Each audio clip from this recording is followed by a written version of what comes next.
The main physics ideas covered in Week 2 are two fundamental laws in mechanics. The first one is Newton's second law, which helps us to understand and predict translational motion of objects. The formula of Newton's second law is the ratio of the change in velocity, which is delta v, to the change in time, which is delta t, is equal to the net force exerted on the object divided by the mass of the object. And the lecture also includes two situations when there is a zero net force or a non-zero net force.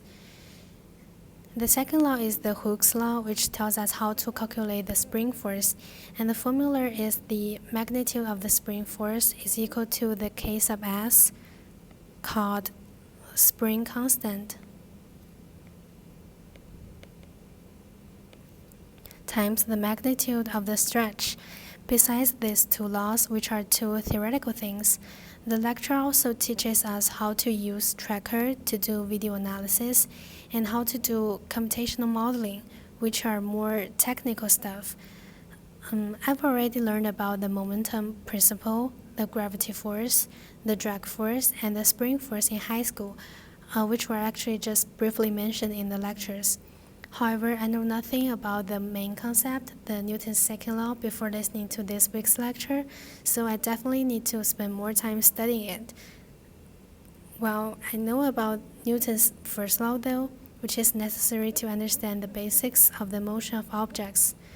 And after listening to this week's lectures, I hope to learn more about Newton's second law and how the iterative property of it apply to real-world problems to predict the motion future of one system. I'm also curious about using computer software to construct models, which is the area I've never been exposed to before. And this is also related to my own area of study, which is chemistry. I've noticed that a lot of researchers in chem labs also need to use computer software to analyze data or build models for most advanced chemical research or experiments. Therefore, after grasping the knowledge of using computer to construct models or solve problems in this class, I'll be more equipped with this ability and use it more effectively in my future chemical research.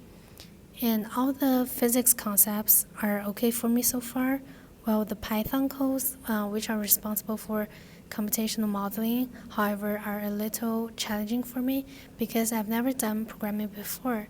So understanding the sample codes in the lecture actually took me some time. But I know coding is actually essential for lots of science courses in order to fully understand certain concepts.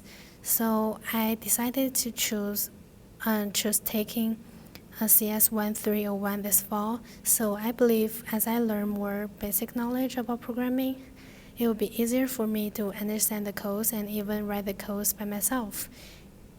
And most knowledge taught in lectures are pretty clear for me, but that's a lot of information at one time. So I find the instructor notes very helpful, which is one of the provided supplement resources.